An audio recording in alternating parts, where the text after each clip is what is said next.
Assalamualaikum warahmatullahi wabarakatuh.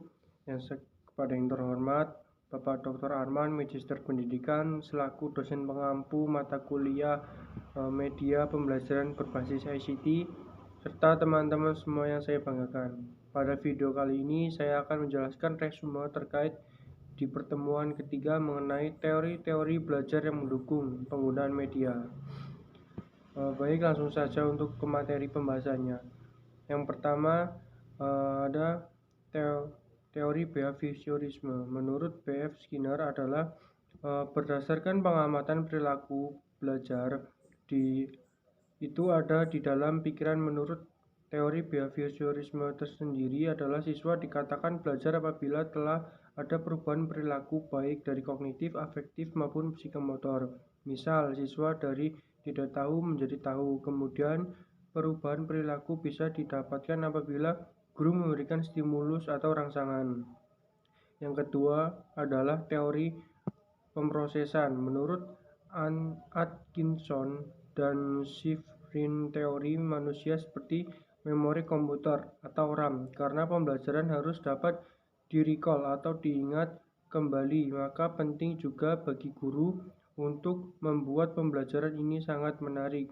Ada 3 jenis penyimpangan. Yang pertama ada register sensorik, yaitu untuk memberikan informasi. Kemudian yang kedua memori jangka pendek atau memori kerja STM, dan yang ketiga ada memori jangka panjang atau ITM, untuk penyimpan informasi tanpa batas. Yang ketiga yaitu teori perilaku kognitif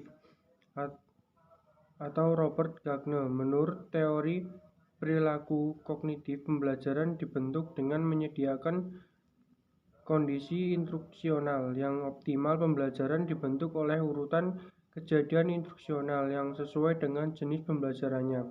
Kegiatan pembelajaran harus menyediakan acara untuk mendukung jenis pembelajarannya siswa. Di sini harus menunjukkan bahwa mereka telah mempelajari persyaratan komputer, dapat memberikan informasi yang cepat dan akurat tentang keterampilan siswa, kemudian dan menyediakan rangkaian aktivitas dan konsisten untuk memenuhi peristiwa instruksional.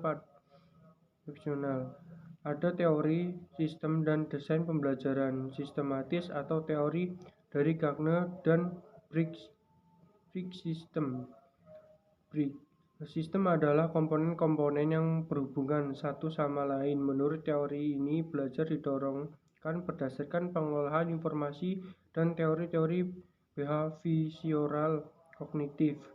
Pembelajaran paling efisien bila didukung oleh sistem pengajaran yang dirancang dengan baik.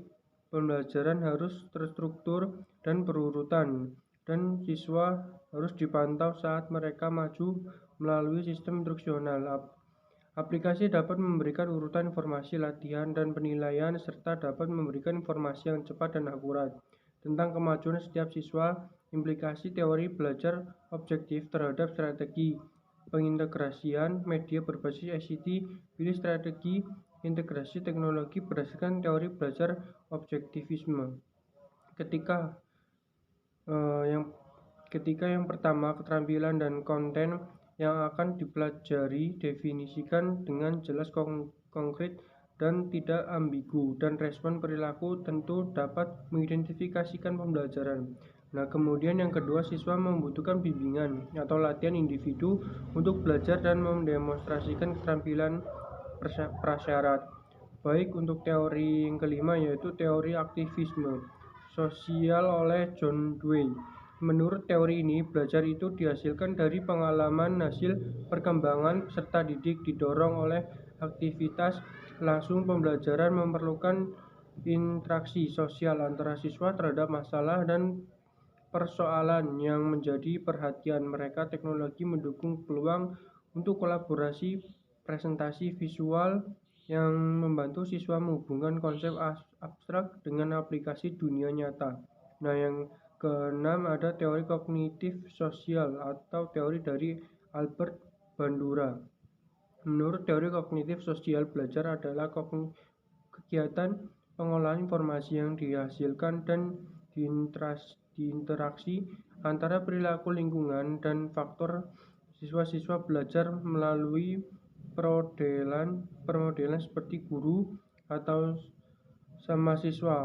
Pembelajaran memerlukan interaksi sosial antara siswa terhadap masalah dan persoalan yang langsung mereka menjadi perhatikan. Pembelajaran harus menyediakan model yang menunjukkan penampilan keterampilan yang baik. Kemudian yang ketujuh ada teori scaffolding atau teori dari Levski. Belajar adalah perkembangan kognitif yang dibentuk oleh perkembangan individu. Pembelajarannya berjalan baik ketika siswa mendapat bantuan dari para ahli. Untuk mengembangkan apa yang telah mereka ketahui, pembelajaran harus disesuaikan dengan kebutuhan dan preferensi individu masing-masing siswa. Yang delapan ada teori perkembangan anak atau teori dari Jean Piaget. Belajar adalah pertumbuhan kognitif melalui pematangan neurologis atau sosial anak melalui tahapan perkembangan kognitif seperti sensorik, motor, operasional, dan operasi formal, sehingga dapat berinteraksi dengan lingkungan dan yang kesembilan ada teori discovery learning yang didapat dari Jerome Bruner. Menurut beliau, belajar adalah pertumbuhan kognitif melalui interaksi dengan lingkungan anak-anak yang lebih memahami dan mengingat konsep yang mereka temukan selama interaksi mereka dengan lingkungan. Sekian yang bisa saya sampaikan, kurang lebihnya saya mohon maaf. Saya Iri, wassalamualaikum warahmatullahi wabarakatuh.